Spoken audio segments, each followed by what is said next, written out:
Social media پر دو لفظ آج کل بہت پاپولر ہو رہے ہیں۔ ایک لفظ ہے طاغوت اور دوسرا لفظ ہے جاہل۔ مجھے حیرانگی اس بات کی ہوئی کہ یہ دونوں لفظ گالی کے طور پر استعمال کیے گئے ہیں اور اس کا اطلاق بلا سوچے سمجھے کیا جا رہا ہے۔ آپ نے یوٹیوب پر دیکھا ہوگا کہ بہت سے لوگ اس پر اپنی رائے کا اظہار کر رہے ہیں اور قدیم علماء کی رائے بھی پیش کی جا رہی ہے۔ تو میں نے سوچا کہ کیوں نہ قرآن پاک میں اس کے استعمالات ڈھونڈے جائیں کہ قرآن پاک میں یہ لفظ کہاں کہاں استعمال ہوا ہے اور یہ کس مفہوم میں استعمال ہوا ہے۔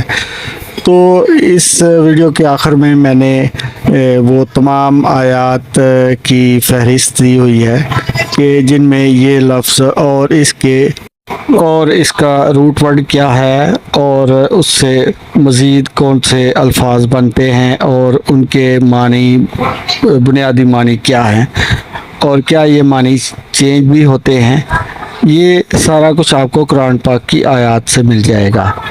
یہ دیکھیں، اس لفظ کے بنیادی معنی سرکشی کرنے کے ہیں اور نافرمانی میں حد سے تجاوز کرنا بھی اس کے معنی میں ہے۔ طغیان اور طغیانی یہ لفظ تو اردو میں بھی استعمال ہوتا ہے۔ دریا میں طغیانی آ گئی، یعنی دریا کا پانی اپنی حدود سے باہر نکل گیا۔ پھر یہ جب فرعون کا ذکر آتا ہے تو وہاں بھی یہ لفظ استعمال ہوا ہے کہ انہو طغی، یعنی وہ حد سے باہر نکل گیا ہے، وہ بہت سرکش ہو چکا ہے۔ اس طرح ان الانسان لا یطغی، پھر یعنی یہ لفظ بنیادی طور پر سرکشی کے معنی میں استعمال ہوا ہے اور دوسرا جو اسی سے ملتا جلتا معنی ہے وہ ہے حد سے نکل جانا۔ وَلَا تَطْغَوْا فِيهِ فَيَحِلَّ عَلَيْكُمْ غَضَبِي، حد سے نہ نکلنا ورنہ تم پر میرا عذاب نازل ہوگا۔ اب آگے بھی دیکھ لیں کہ یہ جہاں بھی یہ لفظ استعمال ہو رہا ہے یہ سرکشی کے معنوں میں استعمال ہو رہا ہے۔ اِلَّا طُغْيَانًا كَبِيرًا، بے حد سرکش۔ قال قرینہ ربنا ما اطغیتہ، اس کا ساتھی قرین یعنی شیطان اسے کہے گا اے ہمارے پروردگار میں نے اسے گمراہ نہیں کیا تھا۔ رب سمود بطغواہا، یعنی قوم سمود نے اپنی سرکشی کے سبب پیغمبر کو جھٹلایا۔ ہم اظلم و اطغی، وہ لوگ بڑے ہی ظالم اور بڑے ہی سرکش تھے۔ یہ حضرت نوح علیہ السلام کا ذکر آ رہا ہے۔ اب یہ دیکھیں، یہ بڑے انٹرسٹنگ یہاں یہ معنی ہے، انا لما طغى الماء، جب پانی طغیانی پر آیا۔ تو یہاں آپ کوئی اور معنی نہیں لے سکتے، یعنی گنجائش ہی نہیں ہے کہ پانی حد سے تجاوز کر گیا۔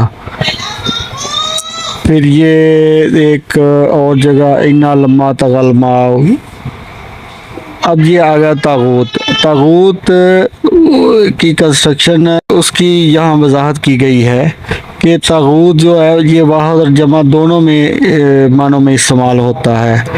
فَمَن يَكْفُرْ بِالطَّاغُوتِ، کہ جو شخص طاغوت کا انکار کرے، یعنی سرکشوں سے کنارہ کشی کرے۔ اولیاؤہم الطاغوت، ان کے دوست سے شیطان ہیں یعنی سرکش ہیں۔ پھر اس آیت کریمہ میں دیکھیں، یریدون ان یتحاکموا الی الطاغوت، یریدون ان یتحاکموا الی الطاغوت، وہ چاہتے ہیں کہ اپنا مقدمہ ایک سرکش کے پاس لے جا کر فیصلہ کرائیں۔ یہاں طاغوت سے مراد حدود شکن ہے اور نافرمانی میں حد سے تجاوز کی بنا پر ساحر، کاہن، سرکش، جن اور ہر وہ چیز جو طریق حق سے پھیرنے والی ہو اسے طاغوت کہا جاتا ہے۔ اب یہ اس کی کنسٹرکشن کی وضاحت کی گئی ہے کہ یہ لفظ کس طرح بنایا گیا ہے۔ اب یہ قرآن پاک کی وہ تمام آیات جہاں لفظ طاغوت آیا ہے یہ ان کی فہرست ہے، اور یہ فہرست ان الفاظ کی ہے جہاں اس کے دوسرے مشتقات یعنی دوسرے الفاظ جو اسی روٹ ورڈ سے طغا سے بنے ہیں وہ ان کی فہرست ہے۔ یہ ساری آیات آگے جو آ رہی ہیں یہ اسی لفظ، یہ ٹوٹل 39 آیات ہے جہاں لفظ طغا کے جس سے لفظ طاغوت وجود میں آیا ہے یہ وہ تمام الفاظ کی فہرست ہے۔ اس سے آپ کو اندازہ ہو جائے گا، اگر آپ مزید جستجو کرنا چاہیں، تحقیق کرنا چاہیں تو آپ قرآن پاک کی وہ والی آیت کھولیں اور اس کے آگے پیچھے اس کا سیاق و سباق دیکھیں کہ وہ کن معنوں میں استعمال ہوا، یہ لفظ استعمال ہوا ہے،